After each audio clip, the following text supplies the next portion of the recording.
Hello, everybody, and welcome to Finding Great Literature. This workshop will focus on locating great literature both within.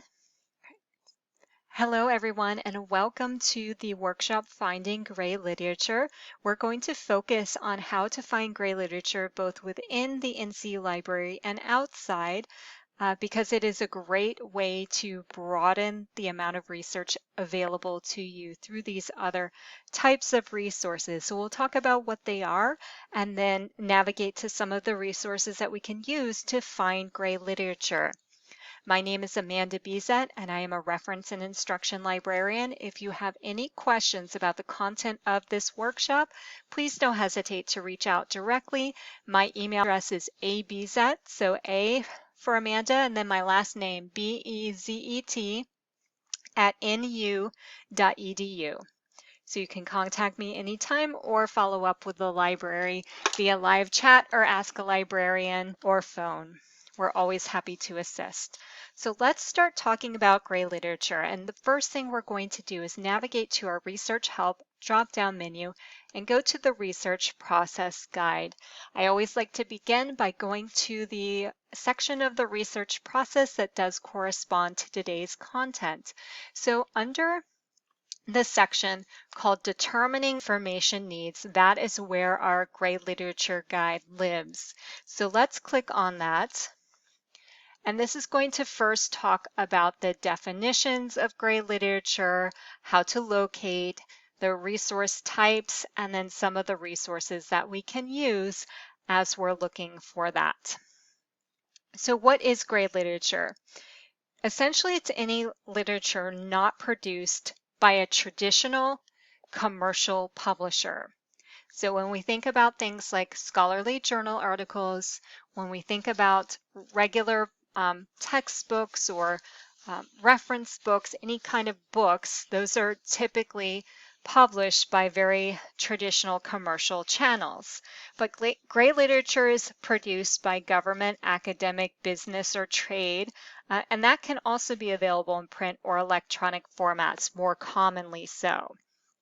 Again, the key here is it is not controlled by commercial publishers. So we have some examples of great literature types here.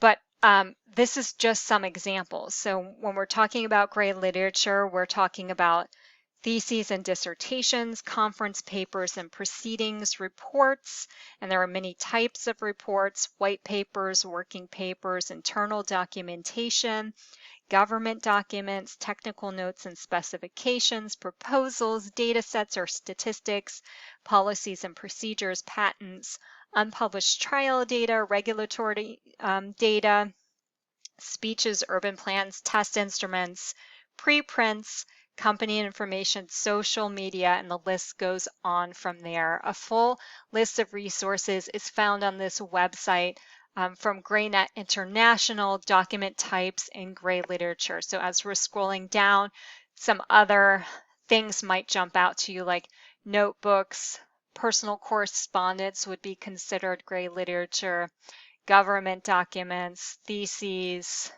let's see here, all these types of reports. So a lot is included in that large umbrella of great literature. And so why we want to talk about why we want to find these. But before that, I do want to point out that traditionally great literature has not gone through the peer review process, and therefore the quality of it can vary.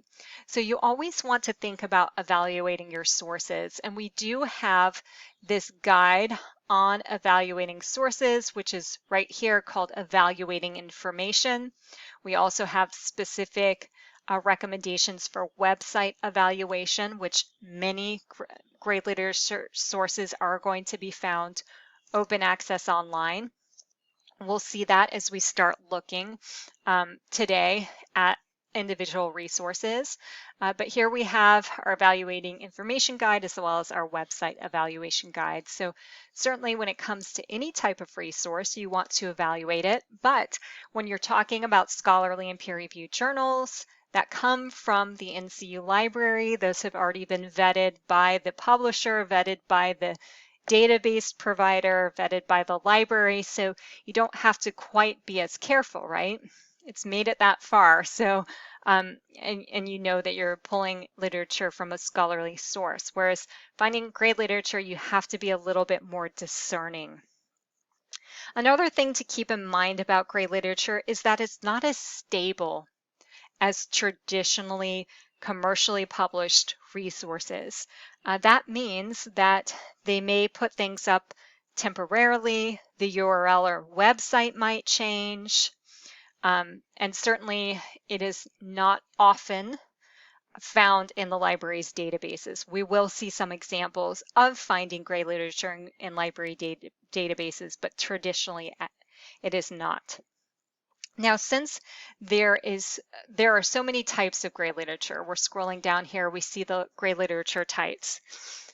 These are only a sampling of them, right? So we're going to talk about these more common forms of gray literature as it relates to your own research. And so why do we want to do this? Why do we want to find great literature? We've talked about how it can be challenging. It's open access. We have to be more discerning. It may be a little unstable. Why are we going through this trouble? Well, first of all, great literature may contain more in-depth information than traditional publications. And an example of this is a dissertation, which we see here, dissertations and theses are considered great literature types. A dissertation may include raw data the student has produced that isn't available in a published journal article that author then goes on to write after completing their dissertation. So in other words, that dissertation, which is hundreds of pages, may be more in depth than that scholarly journal article, which is 20 pages long, right? So that's one example of great literature containing more information. Alternatively, great literature could provide a much broader overview of a topic versus a scholarly journal article or a book. Things like white papers or fact sheets are considered sort of types of reports, right? And those could really produce that very broad picture of something. One of the main reasons for using great literature is results of studies may appear in great literature 12 to 18 months before being published via traditional channels. So as an example, a summary of a research project may appear on an academic blog months and months in advance of that published article. Okay, so it is possible to cite a source like an academic blog, probably sparingly, right? Because most of your research is coming from that traditional scholarly journal article method, right? But it is possible that cutting edge research is only produced more informally, right? On those blogs or other types of websites.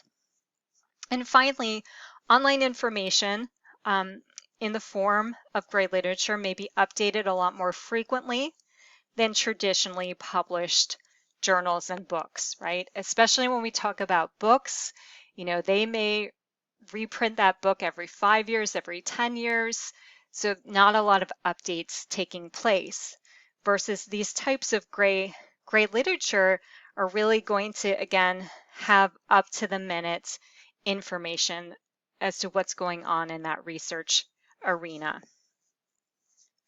All right, so what we are going to do for the rest of this workshop is we're going to start broadly with Google and looking at ways to search for kind of any type of great literature available online.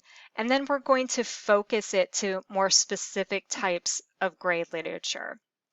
So the first thing that I'm going to do is just open up a window for regular old Google. And we're going to use this as a launching point into finding research that could be considered gray. And of course, as we talk about Google, you get tons and tons of results. It's hard to tell what is valuable and authoritative. And so again, referring back to some of those guides on evaluating information is very important, but we're also going to look at ways to sort of weed out some of that junk that you're going to find on Google. And for the purposes of this workshop, I'm going to be pretty broad here. And let's say that our topic is cybersecurity. Of course, your search may be a little bit more specific than that. So I'm just going to execute that search in Google, and then we're going to take a look at our results screen. Of here, we're seeing resources from all over the web. Of course, over 155 million results, which is overwhelming. And we're really never going to get it down to a super narrow set here in Google, but I do want to show you some really neat tools that will help you to focus this a little bit better. So one of the things that you can do is go up to your settings here. And some of you may have seen this in other workshops as well. On your settings area, you have a section called Using Search. And within that section, we have our advanced search. So they kind of hide it here under Using Search. That's going to bring us to our advanced Google screen, which by the way, you can bookmark so you can more easily get back to it. And it has retainer search term here. And now what I want to do in order to weed out any of that commercial content, I can choose a specific website domain that I want to limit my searches to. In other words, I only want to see results from a .edu, a .gov, a .org, a .mil. And depending on the topic, you may search all of those or maybe one of those. And so for this topic of cybersecurity, let's just start out saying we're looking at .org websites. So .org websites would be typically any non-governmental organizations, so professional organizations included. And then we can click on Advanced Search. So we're still having a lot of results, right? Tons of results, but now we know that all of those results come from a .org. And so as I'm looking down, I'm seeing some interesting results here. Of course, when it comes to .orgs, you also have Wikipedia, which is something you will not necessarily cite in your research, but you're always welcome to consult it just for your own knowledge, and you can look at their references as well. So using this .org limiter is great. At the top of the screen, you see that the command is in place for cite :.org. And since it's already up there, that's where we can just swap things out. So now I'm looking for government websites that talk about cybersecurity. And so essentially, any organization that has produced a website and information on that website, unless it is clear that they're citing another source, then that is your source, that website, and that would be considered gray literature as well. So here we have all of our results. I might try, especially for this particular topic, I would probably try a .mil as well, just to see what military websites say about cybersecurity. And so this is, again, a great way to narrow your results to something more reputable and more likely to be able for you to use in your scholarly research. Now, as we're talking more and more about the gray literature, when we think about that, a lot of organizations, government and non-government, will produce reports, right? And when they produce those reports, those are typically in PDF format as they're uploading them to the internet. And so there's actually a way for us to limit our search results here just to PDF documents, which is something I do very commonly when I'm looking for open access content. So let's head back to our advanced search screen here. And here we can either leave the domain specification in place. I'm going to take it out, but you can use that in conjunction with the file type search. And that's what I want to point out. Right here we have the file type limiter. And so right now it says any format. I can choose PDF here and then click search. And now this is going to limit my results just to PDF documents. So just taking a look at our first result. It's from the SEC website. If we open that up, it's called Cybersecurity and Resiliency Observations, Office of Compliance, Inspections and Examinations. So that's an internal report from the U.S. Securities and Exchange Commission, and this is definitely considered a great literature source. So I love that file type limiter. You have other file types available to you. So, if you are looking for data, for example, you might try the Excel limiter to see what data comes up in Excel format. There is a Word document limiter as well. I think probably PowerPoint. So these two techniques, limiting by domain and limiting by file type, are a great way to get sources of gray literature on the open web. Now, in addition to these, to the open Google search, there are specific custom Google searches that are accessible to us. And one is called the NGO search. So I'm going to see if that comes up in my Google search. All of these are available on our guide as well. So I'm just going to head back to our guide because it didn't come up for me initially. So as I scroll down on my guide, there is this section called Google, and we looked at this domain limiter and the document type limiter. So these are just reminders of those techniques, but I also wanted to talk about the custom Google searches. These are, and anyone can actually create a custom Google search. It's pretty interesting. These narrow down your results to a specific type of organizational website. Again, a great way to find related gray literature online. So let's take a look at this first one. This is our NGO search. This is a custom Google search that searches across hundreds of non-governmental organizations. And it's kind of funny the way it looks. It's essentially a blank page. It has this icon over here. But trust me, it will work. We can type in this box. Again, if we're just sticking with the broad topic of cybersecurity, that is there, and now you will see our results from all of these non-governmental organizations. Now, certainly, these results could have come up with our broader Google search, right? But on what page would they appear? 20, 50, 100, 2000, right? You don't know the way Google ranks and organizes the results. So this is a really great way of narrowing down that non-governmental organization information that could be very valuable to your research topic. In addition to that, we have an IGO search. This custom IGO search searches across international governmental organizations. And these are organizations made up of more than one national government, such as NATO or the World Health Organization. So let's give a try to the IGO search. The IGO search even looks crazier because there's literally nothing on this page except the search box and the copyright Google. So feel free to bookmark these or return to them from this gray literature guide, but it does look a little bit funny. There's no identifying information here, right? But let's do our search again. Cybersecurity. And there we have our results for the IGOs.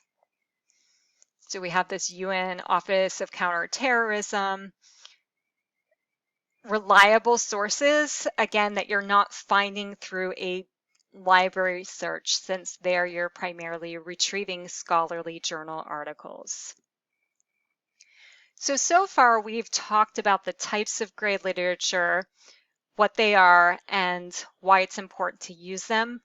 We've also looked at a broad Google search for potential gray literature sources, and we looked at these custom Google searches. The next thing that I want to concentrate on are these gray literature repositories. These are curated collections of gray literature sources. You can use these collections to search or browse for resources in your area. And so we have a listing of these grade literature repositories here. And the one that I want to actually demonstrate is actually our top one there, our base search. So let's go into base. This is the world's most voluminous, or one of the world's most voluminous search engines, especially for academic web resources.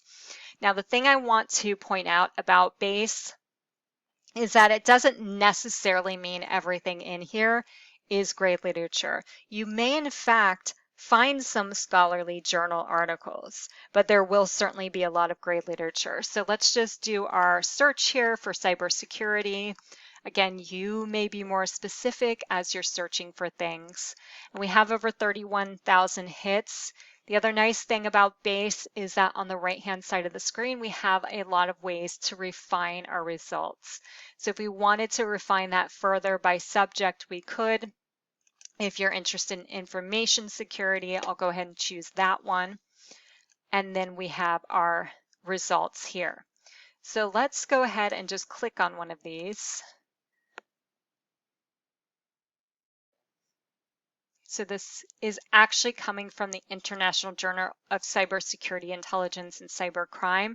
Now, we don't know offhand if this is a peer-reviewed journal, but it does seem to be a scholarly journal. So this would be a more traditional means of publication versus that grade literature. You do have a document type limiter here, though. So if you know you're looking for theses or conference proceedings, you can choose that there. Here we have some lectures on this topic, which I think is pretty interesting. Whether or not these came from a university or not, I'm not sure. But that seems like a very interesting type of grade literature as well that you would not have otherwise found elsewhere. And it does say spring 2020, so I'm thinking that this is potentially from a university, which is nice. It does say Baruch College. Okay, so base is a good one, but also, again, there are all of these different sources here that you can take a look at. Open Gray. This is a search portal. Oh, this one, the last couple of times I've tried Open Gray, it has been inaccessible, so I'm not sure. I'm going to keep my eye on that. It may have been ceased. It may not be maintained anymore, but I'll keep an eye on that just to make sure. We also have Gray Source here. This actually provides a selection of web-based resources in Gray literature, and essentially this is just a way to scroll down and see what they have included in this particular directory here. So it's not very extensive, but it's a good way to check out and see if there is anything related to your topic. I'll actually demonstrate just one more because Oyster is also really interesting. This is a way to search across thousands of libraries and scholarly websites for open access content. So again, in this case, it is not exclusively grade literature, but could be a potential way to locate very valuable grade literature. So I'll go ahead with our cybersecurity keyword. It's hard to see here. I'm just going to choose the auto suggest. Okay, so here we have all of our results. This one also looks similar to a library database with all of the limiters here on the left-hand side. So if I know that I'm looking for a thesis or dissertation, for example, I can choose that. And take a look here. The journals and magazines are very few and far between. We have only 5 results here. So in this particular search, most of the content seems to be books, although here are some articles. So you can narrow it down by that, but this is a great way to see. This is downloadable archival material, which seems interesting. So I'm going to click Access Online, and then we'll take a look and see what that content is. So this is publication is a work of the U.S. government, and you can open that up. Let's give that a try.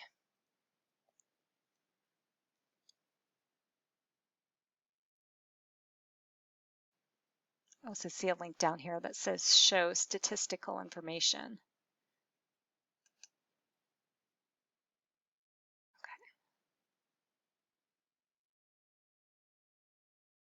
Okay. All right. The cybersecurity mess. This looks like a graduate work because it's the Naval Postgraduate School.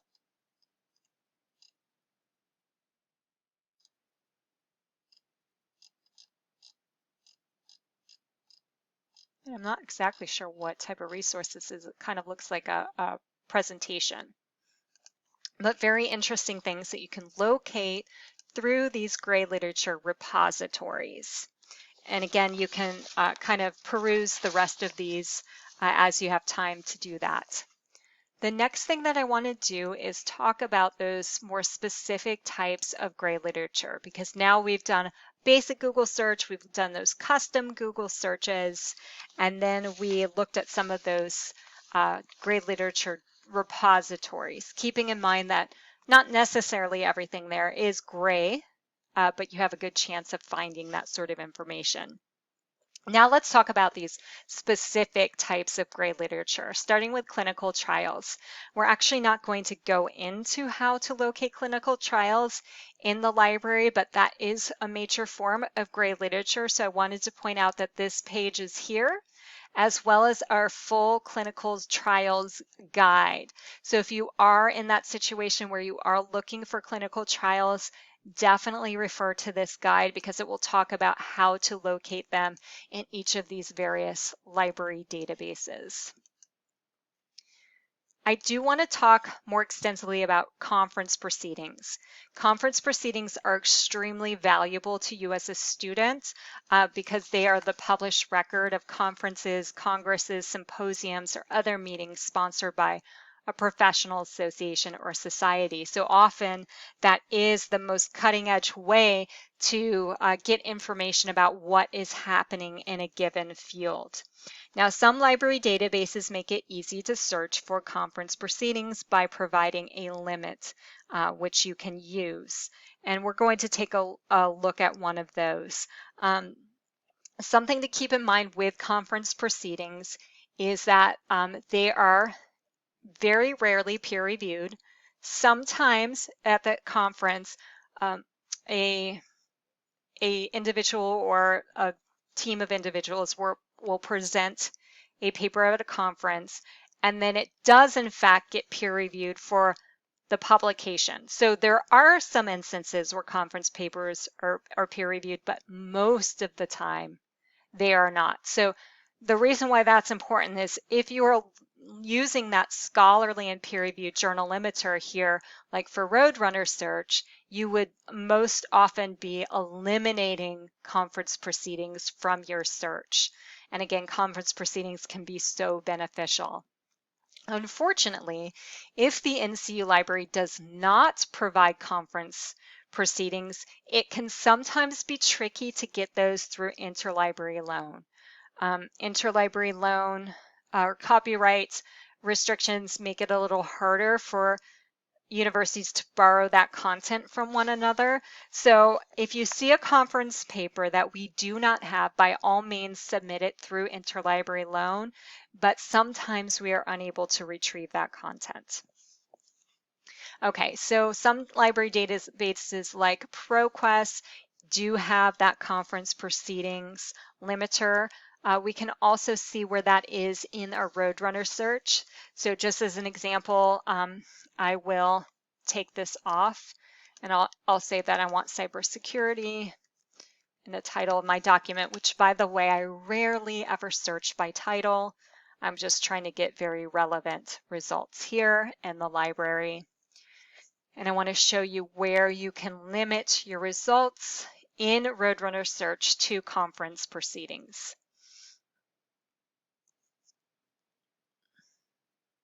Okay, so here we have our results screen. On the left-hand side of the screen, I did not limit by full text, and I did that on purpose. You still want to find out if a certain conference proceeding or other resource exists, especially if you are a doctoral student, your job is to uncover all available research on that topic.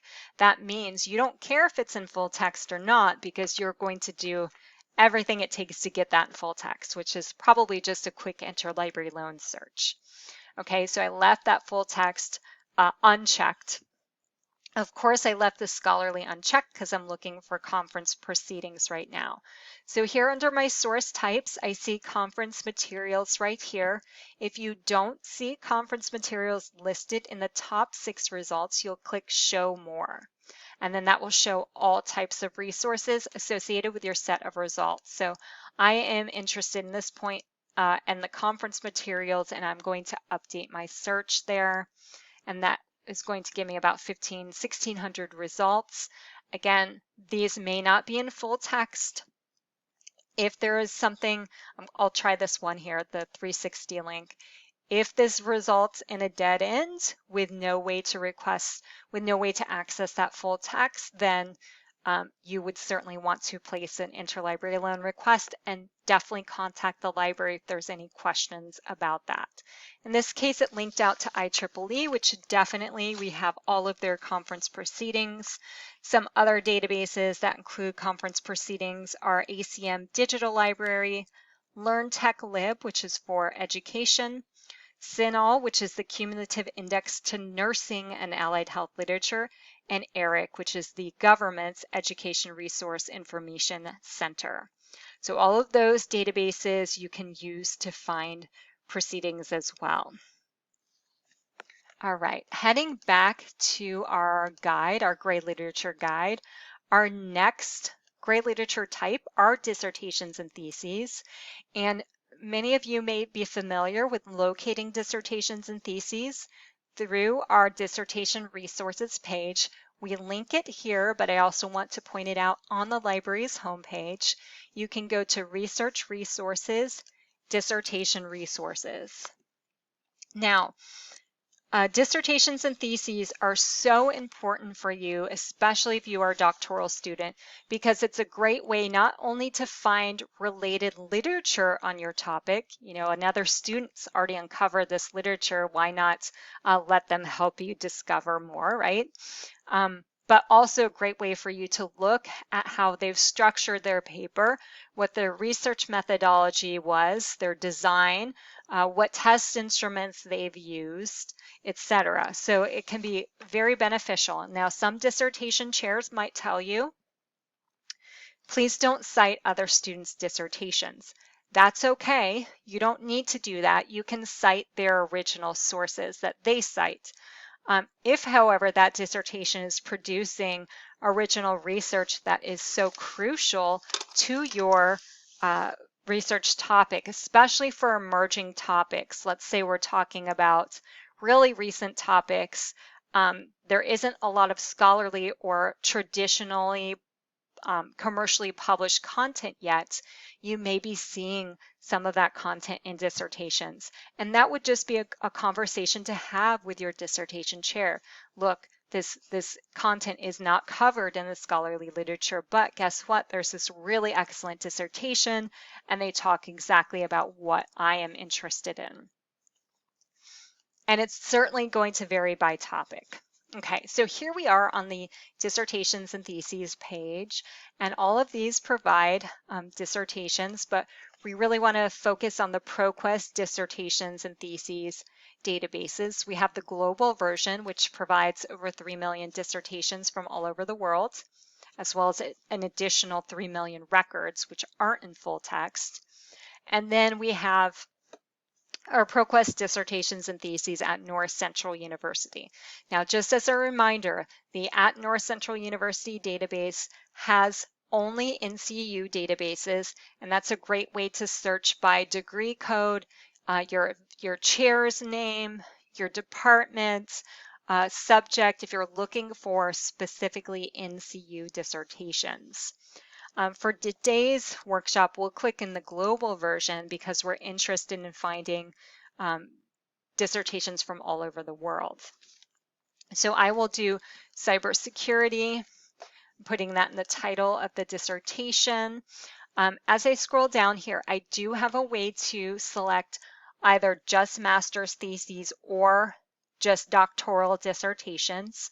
And quite honestly, I really never check this because if you're looking for especially additional research on your topic, it doesn't really matter if it's a master's thesis or a doctoral dissertation. You're looking for those sources, what is being written about this topic. If you're focused more on format, certainly doctoral dissertations would be good. But I'm just going to press search just so we can see how we access those full text dissertations. And so here's our set of results. Our results are always ranked according to relevance, but no one in this search, and no one dissertation is more relevant than the next, probably because we all have cybersecurity in the title, but you can always sort it by most recent first to see that most recent dissertation. And that did work because now we're seeing 2022 dissertations at the top of our screen. Okay, when we are ready to look at a dissertation, we can either click on the title or click on the full text PDF. We also have a preview button, which is the first 20 pages of that dissertation. And typically what I will do is go into the abstract and details page in order to find out more about that dissertation.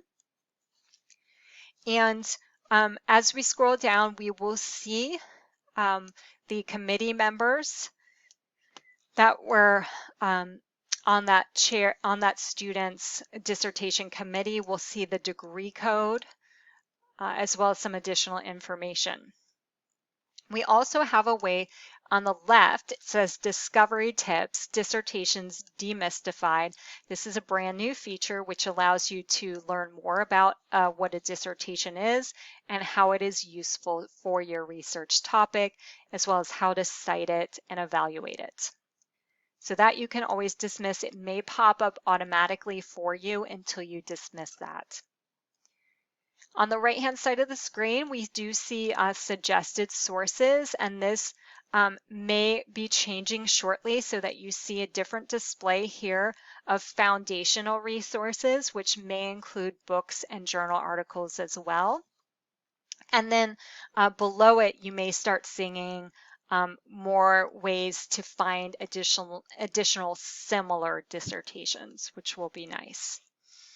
But I'm going to head back to my results. The last thing that I want to share with you here about ProQuest dissertations and theses is that you can, even though we have that separate NCU dissertations database, once you're in this global version, you can also limit your results just to NCU. And you would do that by going to University Institution.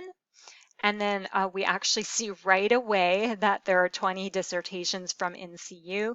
We could click more to show all of the schools associated with our set of results. So I'm just going to click North Central University, and that's going to limit it just to those 20 NCU dissertations. And right away we see that there's a 2022 dissertation from NCU as well as some 2021.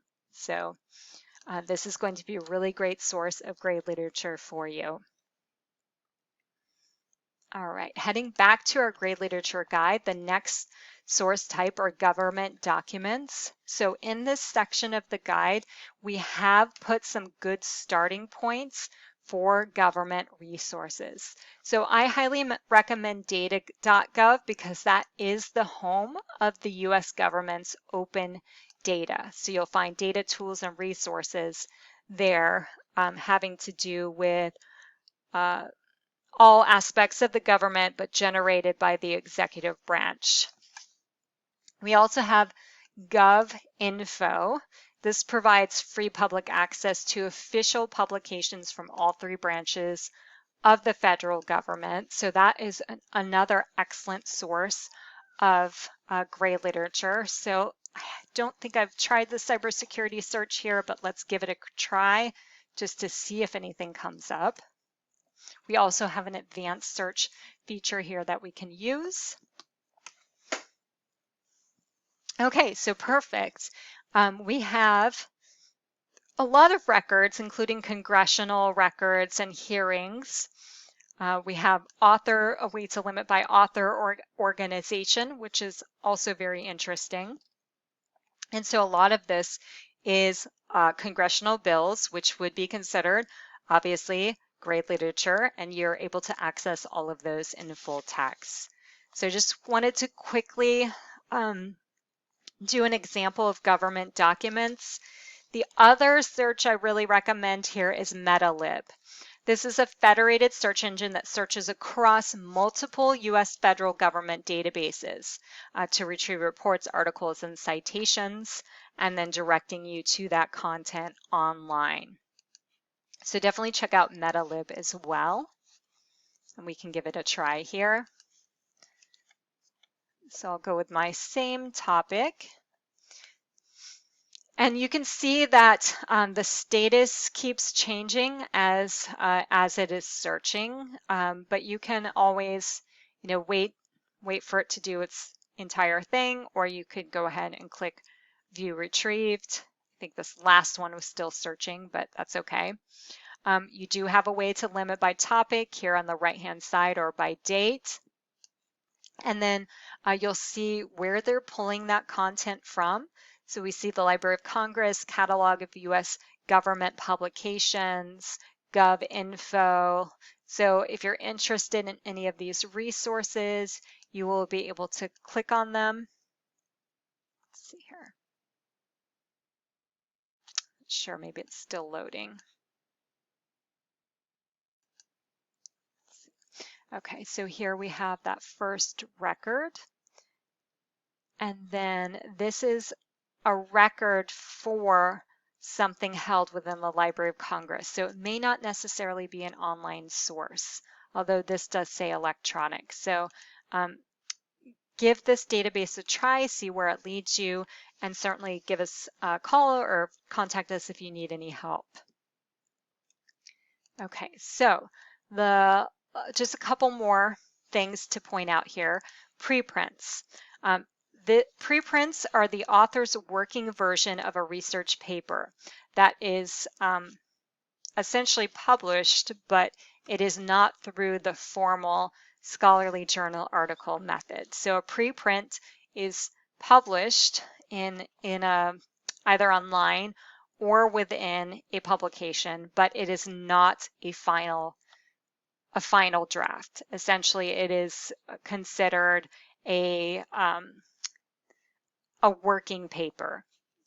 So the thing to keep in mind with the preprints is that they have not gone through that peer review process either.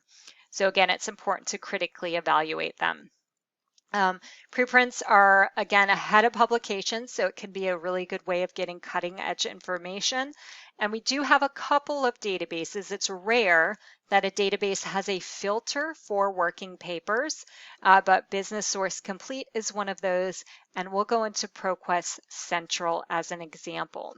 ProQuest Central does include a limiter on their advanced search screen for preprints.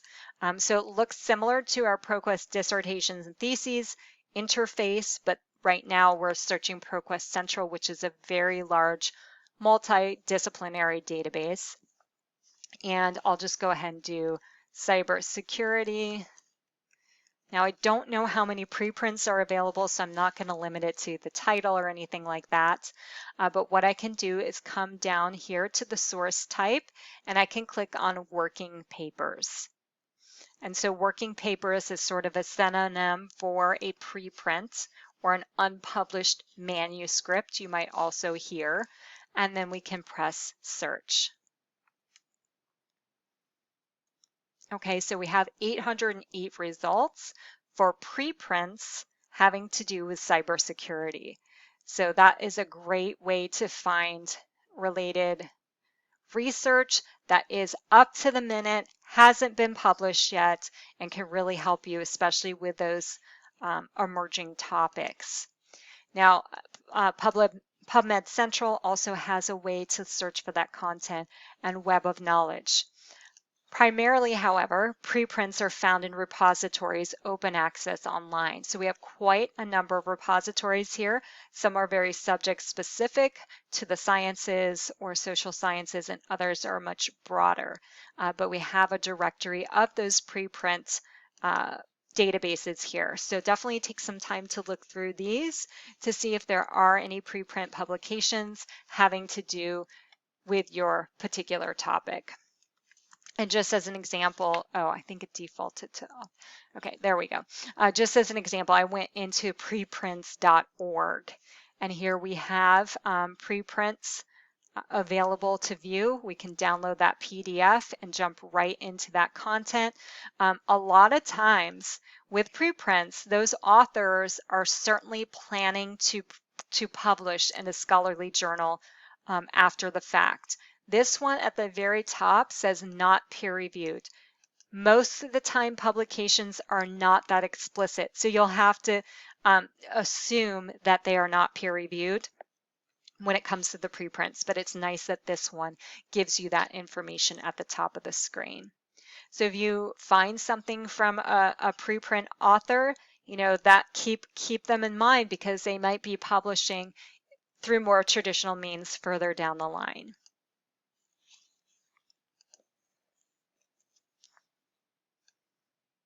All right, working our way through these grade literature types, the next type are research reports.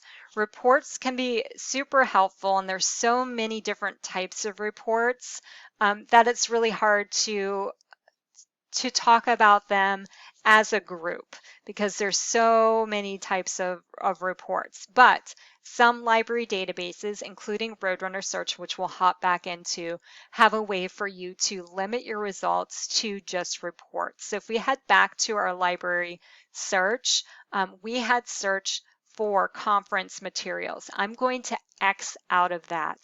And then from this Roadrunner Search, I'll show you how to limit it to reports. So let's scroll down here. And then just as a reminder, I'm going to hit show more here. Just as a reminder, searching the open web is also a very beneficial way of locating reports. And remember that we use those limiters like .gov or .edu or our file type limiter in order to narrow it to reports. And here we have 592 reports, so I'm going to update my search results here. Again, when searching for reports in Roadrunner Search or another library database, you do not want that peer-reviewed journal limiter because most reports are not peer-reviewed. All right, so now you'll be able to locate these reports. Like this one comes from Eric.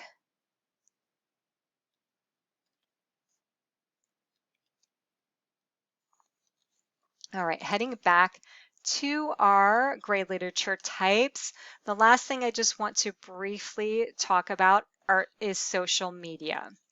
Social media and other Web 2.0 applications have become a valuable medium for experts, governments, and academics to publish new information and analysis outside of the traditional publishing arrangement. Remember, we had that example much earlier on about publishing cutting-edge research on an academic blog. So these sites may be useful to disseminate results and discussion ahead of publication. And this particular university, NYU, produces a Web 2.0 grade literature guide. And so that's what I recommend checking out in terms of thinking about evaluating social media types as it relates to your research topic. Another thing to keep in mind with social media, I'll give that a second, but another thing to keep in mind with social media is that if they cite an original source, let's say there is a Twitter post about a new research report. While technically there is a way to cite that Twitter post, right? APA tells you that you can cite a Twitter post. If they're referencing an original source, or original report, you want to cite that original report, right? You're just using Twitter as a means to locate it. In other cases, Twitter might be the only source of that information, right? If that is a brand new emerging topic, and so that's something you can always contact the Academic Success Center about if you are at that point where you need to cite social media and you want a little bit of help citing that social media. So this guide will be helpful for that. So that brings us to the conclusion of our workshop today discussing gray literature types. Remember, these were just some of the major gray literature types that you may encounter and want to incorporate into your research, especially doctoral research. Please don't hesitate to reach out to the library if you have any questions about what was covered during today's presentation, or you need any other help with the library. We're certainly happy to help. Thanks everyone, and have a great day.